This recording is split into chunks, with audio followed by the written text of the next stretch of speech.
Hello guys, welcome to UPD educational.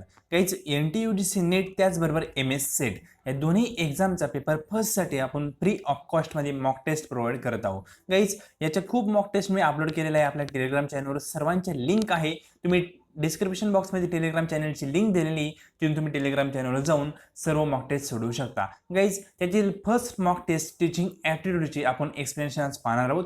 त्यामध्ये 10 question आहेत. त्या 10 क्वेश्चनचं एक्सप्लेनेशन आपण मराठीमध्ये पूर्णपणे पाहणार आहोत, कारण बरेच विद्यार्थी असे आहेत त्यांना इंग्लिशमधून एक्सप्लेनेशन कळत नाही, म्हणून आपण मराठीमध्ये त्याचं एक्सप्लेनेशन देण्याचा प्रयत्न करणार आहोत. तर गाईज, आज आपण फर्स्ट मॉक टेस्ट घेतलेली टीचिंग ॲप्टिट्यूडची, याचे टोटल 10 MCQs आहेत, ते आपण पाहणार आहोत. तर पाहूया. तर फर्स्ट क्वेश्चन आहे, which of the following are learner related factor in determine effectiveness of teaching. आता गाईज, मी तर तुम्हाला एक्सप्लेनेशन मराठीमध्ये देतोय, पूर्णपणे MCQs मराठीमध्ये देणं पॉसिबल नाही आहे, पण तुम्हाला एक्सप्लेनेशन पूर्ण मराठीमध्ये देतोय, म्हणून तुमचं इंग्लिशही थोडी इम्प्रूव्ह होईल आणि मराठीमध्ये तुम्हाला अर्थही शब्दांचे कळतील. ठीक आहे. तर तिथं विचारलंय काय, which of the following are learner related factor in determine effectiveness of teaching. म्हणजे टीचिंग हे इफेक्टिव्ह आहे हे दाखवणारा लर्नरचा फॅक्टर कोणता आहे. म्हणजे असं एक विद्यार्थ्यांकडून कशामार्फत कळू शकतं की टीचिंग हे इफेक्टिव्ह आहे किंवा इफेक्टिव्ह होतंय. ठीक आहे. त्यातील फर्स्ट ऑप्शन आहे task relevant competencies of learner.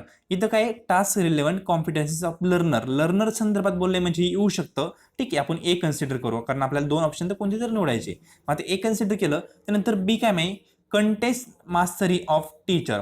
आधी टीचर संदर्भात आहे, टीचरचा आपल्याला काही संबंधच नाही. इथे विचारले काय, लर्नर रिलेटेड आहे क्वेश्चनमध्ये, म्हणून टीचरचा काही संबंध नाही, आपला ऑप्शन बी नसल.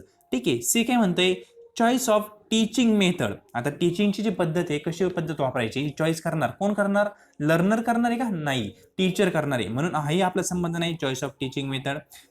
नेक्स्ट काय म्हणतोय, कंपोजिशन ऑफ क्लासरूम, याचाही काही संबंध नाही, क्लासरूमचं कंपोजिशन वगैरे. ठीक आहे.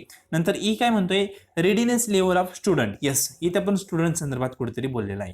म्हणजे ऑप्शन नंबर ए आणि ऑप्शन नंबर आपला लास्टचा ई, या दोन्ही ऑप्शनमध्ये स्टुडंट संदर्भात कुठेतरी बोललं आहे, बाकी स्टुडंट संदर्भात कुठेही काही बोललेलं नाहीये. आणि इथं विचारलंय काय, लर्नर रिलेटेड फॅक्टर, तर 2च आहेत, ऑप्शन आपला ए प्लस ऑप्शन ई. तर कुठे ऑप्शन पा, ऑप्शन बी पा, ऑप्शन ए आणि ई आपलं राईट आन्सर आहे. अशा प्रकारे आपण एक्सप्लेनेशन पाहणार आहोत, म्हणजे जे मराठीचे विद्यार्थी आहेत त्यांनाही थोडे हेल्प होईल, आणि जे इंग्लिश आहे त्यांची डबल रिव्हिजन होईल, आणि अशा प्रकारे तुमचे MCQs सॉल्व्ह होतील. ठीक आहे. MCQsला सॉल्व्ह कसं करायचं ते तुम्ही पहा, जेणेकरून जे आपण मॉक टेस्ट टाकणार ना, ते तुम्ही एक अशा प्रकारे एक ॲनालिटिकल थिंकिंग मार्फत तुम्ही MCQs सोडू शकता. ठीक आहे. फर्स्ट क्वेश्चनचा ऑप्शन नंबर बी हे आपलं राईट आन्सर आहे. त्याचं एक्सप्लेनेशन इथे दिलेलं आहे, तुम्ही वेबसाईटवरून देखील पाहू शकता. Next question is second, what is the correct sequence from lower to higher learning for indicating learning outcome related to affective domain. आपल्याला माहिती आहे डोमेन खूप लर्निंगचे, त्यामधील अफेक्टिव्ह डोमेन बद्दल तुम्हाला विचारलंय. तर अफेक्टिव्ह डोमेनचा सिक्वेन्स आहे, तो सिक्वेन्स तुम्हाला सांगितला होता मी आपल्या क्रॅश कोर्समध्ये, आर वर्ग हॉक. ठीक आहे. आर वर्ग हॉक हा सिक्वेन्स आहे. आर वर्गचा अर्थ असा होतो डबल आर. आता डबल आर इथं कुठे पहा, इथे एक आर आहे आणि इथे एक आर आहे, आणि त्यामध्ये कुठला आर पहिला येणार मला माहिती आहे, रिसिव्हिंग, म्हणजे पहिल्यांदा आपण घेणार म्हणून पहिला येईल आपला. ठीक आहे. आता दुसरा पण आरच आहे, आर वर्ग आहे ना, कारण दुसरा पण आर आहे काय, रिस्पॉन्डिंग, ये नंतर आपला सी येईल. ठीक आहे. त्यानंतर काय, आता आर वर्ग म्हणजे काय, व्ही येतो, हॉक म्हणजे व्ही. सेकंड काय, बी पा, व्हॅल्युइंग म्हणजे काय, बी, म्हणजे इथं बी येईल. त्यानंतर हॉक म्हणजे ओ आहे, इथं ओ म्हणजे इथं पहा ऑर्गनायझेशन. ठीक आहे, म्हणजे डील. आणि त्यानंतर सी म्हणजे कॅरेक्टरायझेशन. सी कुठे, हे पहा ई म्हणजे कॅरेक्टरायझेशन. ठीक आहे. सीचा फुल फॉर्म होतो कॅरेक्टरायझेशन. आता ACBDE कुठे दिसते का, ऑप्शन नंबर सी पहा, ACBDE आपला राईट ऑप्शन आहे सी. आता इथे पाहू आपण, बरोबर आहे का, येस, ऑप्शन नंबर सी आपला राईट आहे. याचं तुम्हाला सांगितलं होतं अफेक्टिव्ह डोमेन, अनेक डोमेन म्हणजे 3 महत्त्वाचे डोमेन आहेत, पूर्णपणे मी क्रॅश कोर्समध्ये सांगितलं आहे, इथे जास्त काही सांगणार नाही, व्हिडिओ कारण लांब होईल. ठीक आहे. फक्त लक्षात ठेवा, आर वर्ग हॉक हा लक्षात ठेवलं ना, सिक्वेन्स तुमच्या लक्षातच राहील. असं एक एक पार्ट केलं तर कन्फ्युजन होण्याचे चान्सेस असतात, म्हणून लक्षात ठेवा. आर वर्गमध्ये सर्वात पहिला आर असतो रिसिव्हिंगचा, त्यानंतर रिस्पॉन्डिंग वगैरे. ठीक आहे, लक्षात ठेवा. नेक्स्ट क्वेश्चन पाहूया. क्वेश्चन नंबर 3 आहे, स्टेटमेंट बेसिसवर आहे, कुठलं स्टेटमेंट राईट आहे कुठलं रॉंग आहे ते विचारलंय, किंवा दोन्ही राईट आहे का दोन्ही रॉंग हे विचारलंय. फर्स्ट स्टेटमेंट काय म्हणते, maximum performance test are design to assess the upper limit yes maximum म्हणजे आपल्याला कळतं की इथपर्यंत बरोबर आहे, अप्पर लिमिट आहे, पण कोणाची एक्झामाइन नॉलेज अँड ॲबिलिटी. ठीक आहे, आता सेंटेन्स एकदम क्लिअर कट आहे. मॅक्झिमम परफॉर्मन्स टेस्ट आहे, ही डिझाईन केलेली असते कशासाठी, काय असेसमेंट करण्यासाठी, तर upper limit examine knowledge and ability, म्हणजे नॉलेज अँड ॲबिलिटी यांचं अप्पर लिमिट पाहिजे असतं, त्यासाठी मॅक्झिमम परफॉर्मन्स टेस्ट असते. एकदम शॉर्टमध्ये असं अर्थ होतो त्याचा. ठीक आहे, तर स्टेटमेंट फर्स्ट आहे बरोबर आहे. इथं maximum performance and upper limit म्हणजे एक कॉमन सेन्स आपण थोडंसं लॉजिक जरी वापरलं तरी आपल्याला हे कळतं की स्टेटमेंट फर्स्ट हे बरोबर आहे. याच्या कन्सेप्ट मी सांगितलं, कन्सेप्ट प्लस गेलं पाहिजे असं काही नाही. थोडंसं लॉजिक जरी वापरलं तरी बरेच MCQ सुटतात. म्हणजे मी का सांगतोय, बऱ्याच विद्यार्थ्यांना माहित नसेल मॅक्झिमम परफॉर्मन्स टेस्ट काय आहे काय नाही. ठीक आहे, पण एक आपण थोडंसं लॉजिक वापरूनही MCQ सोडू शकतो. ठीक आहे, आता नेक्स्ट पाहू. स्टेटमेंट सेकंड काय म्हणतंय, second statement, typical response test are design to measure the behaviour and characteristics of examine. Yes, typical test त्यासाठीच असते ती, म्हणजे आपले ऑप्शन ए आणि बी दोन्ही राईट आहे. इथं पहा आन्सर दिलेले option both statement first and second is the right answer. ठीक आहे, म्हणजे आपला ऑप्शन नंबर ए हा आपला राईट आहे क्वेश्चन नंबर थर्डचा. नेक्स्ट क्वेश्चन पाहूया. तर नेक्स्ट क्वेश्चन आहे, identify the correct sequence of cognitive behaviour in taxonomy of educational object. ठीक आहे, आता याचा सिक्वेन्स विचारला आहे, सिक्वेन्स फक्त पाठ करायचा आहे. याच्या नॉर्मली सिक्वेन्सवरूनच क्वेश्चन येतात, डीपमध्ये क्वेश्चन येत नाही. ठीक आहे, तर याचा सिक्वेन्स बऱ्याच विद्यार्थ्यांना माहीत असेल तरी सांगतो मी. ऑप्शन नंबर आपला सी राईट आहे. पहिलं काय येईल, नॉलेज येईल, नॉलेज घेणार आपण, त्यानंतर त्या नॉलेजला अंडरस्टँड करणार. ठीक आहे, अंडरस्टँड केल्यानंतर आपण काय करणार, ते ॲप्लाय करणार एखाद्या ठिकाणी. आपल्याला नॉलेज म्हणजे भेटलंय, ठीक आहे, अंडरस्टँड केलं, आपण त्याला ॲप्लिकेशन करणार.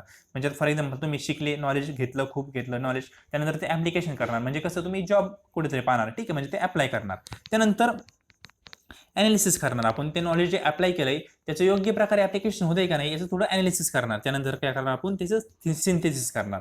म्हणजे ॲनालिसिसचं अपोजिट असतं सिंथेसिस. लक्षात ठेवा, आपला ऑप्शन नंबर सी हे राईट आहे क्वेश्चन नंबर 4चं. नेक्स्ट क्वेश्चन आहे 5 नंबरचा.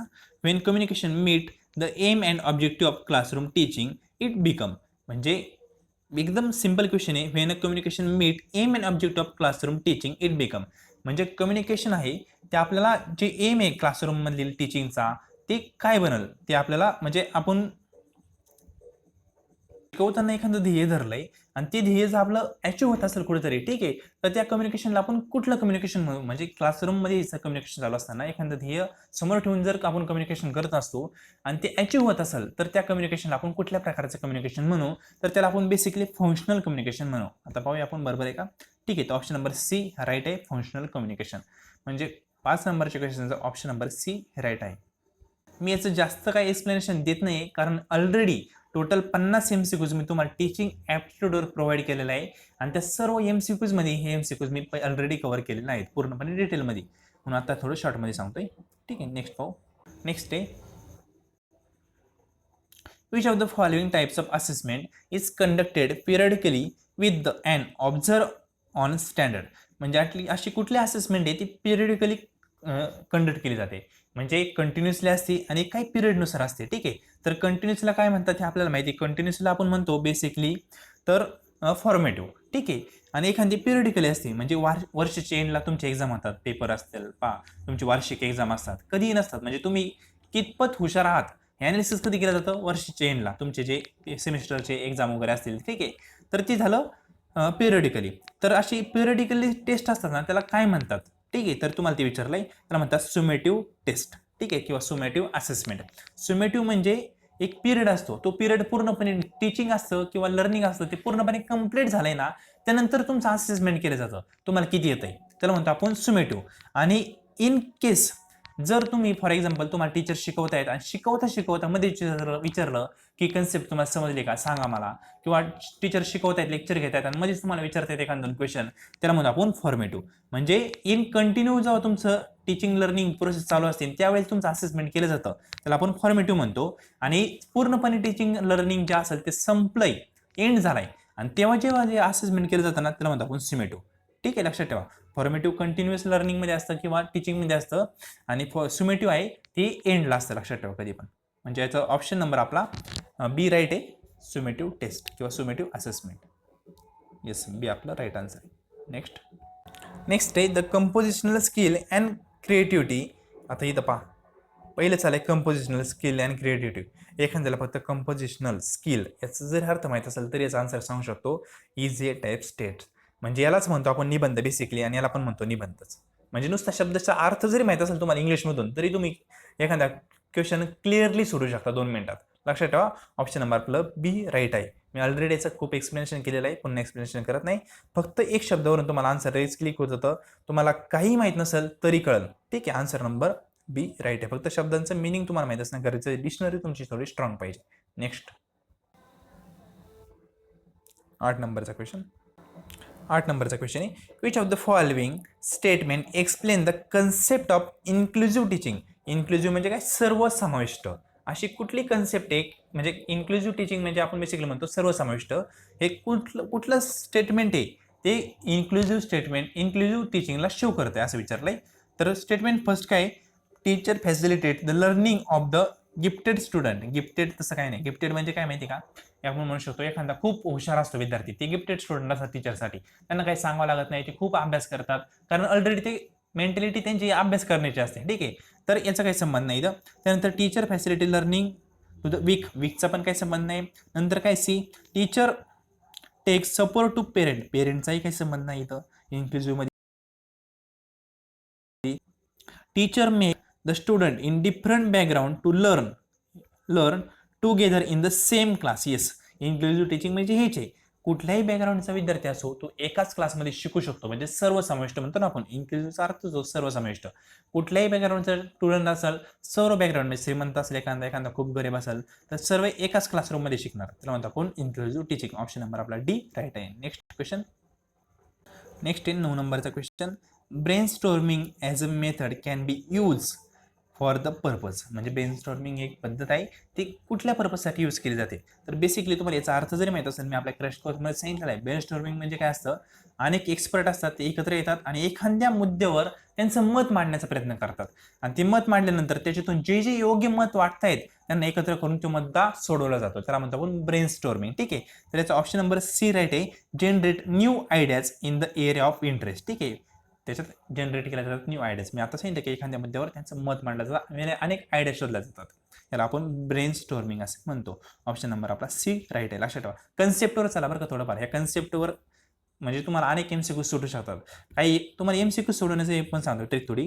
काही एमसीक्यूज लॉजिकल सुटतात, म्हणजे एमसीक्यूज वाचल्यानंतर आन्सर वाचल्यानंतर आपल्याला कळतं की हे आन्सर असू शकतं, जरी कन्सेप्ट माहीत नसेल तरी. ठीक आहे, ते आपल्याला गिफ्टेड मार्क असतात. ते आपल्याला एक अंडरस्टँडिंग लेवल आपली वाढते एमसीक्यूज सोडून त्यामुळे आपल्याला ते मार्क भेटतात. पण काही एमसीक्यूज कन्सेप्टवरच असतात. आता ब्रेनस्टॉर्मिंग ज्याला माहित नाही तर यांचा आन्सर येणार नाही, पण ही कन्सेप्ट ज्याला माहिती आहे तो एका मिनिटात त्याचा आन्सर देऊ शकतो. म्हणजे काही कन्सेप्टवर काही तुम्हाला लॉजिकली अनालिसिस करून एमसीक्यूज सोडवावे लागतात. ठीक आहे, तर याचा ऑप्शन नंबर सी राईट आहे. ब्रेनस्टॉर्मिंगचं ते नवीन आयडिया वगैरे जनरेट केलं जातं. Option number C. 10 नंबरचा एमसीक्यूज लास्टचा. नेक्स्ट आहे, in which level of teaching lower level learning outcome get focus. म्हणजे अशी कुठली लेवल आहे टीचिंगची जिथे लोअर लर्निंग आउटकमला फोकस केलं जातं. आता बेसिकली लोअरचं आपल्याला माहिती काय, मेमरी, त्यानंतर काय अंडरस्टँडिंग, त्यानंतर रिफ्लेक्टिव्ह. यामध्ये सर्वात लोअर लेवल ऑफ टीचिंग कोणती किंवा लर्निंग लेवल कोणती, मेमरी. लक्षात ठेवा. तर इथे तेच विचार नाही, कोणती अशी लेवल आहे जिथं लोअर लेवलचं लर्निंगला फोकस केला जातो. ठीक आहे, त्याचा आउटकमला फोकस केला जातो. तर लक्षात ठेवा, मेमरी लेवल सर्वात पहिले मेमरी असते, त्यानंतर अंडरस्टँडिंग असतं, त्यानंतर रिफ्लेक्टिव्ह असतं म्हणजे, आणि ऑटोनॉमस डेव्हलपमेंट त्याच्यानंतरची असते. म्हणजे सगळ्यात पहिल्यांदा मेमरी असते. म्हणजे ऑप्शन नंबर आपला ए हा राईट आहे. लक्षात ठेवा. तर आजचे 10 एमसीक्यूज पूर्णपणे एक्सप्लेन केलेला आहे. मराठीमधूनच एक्सप्लेन करत जाईल आणि एमसीक्यूज तुम्हाला इंग्लिशमधून भेटतील. ठीक आहे, तर नेक्स्ट जेवढे आपल्या मॉक टेस्ट होतील सर्वांचे तुम्हाला अशा प्रकारे व्हिडिओ भेटतील. व्हिडिओ पाहिल्याबद्दल थँक्यू सो मच. आणि सबस्क्राईब केलं नसेल सबस्क्राईब करा, जेणेकरून तुमचाही थोडी प्रॅक्टिस वाढेल.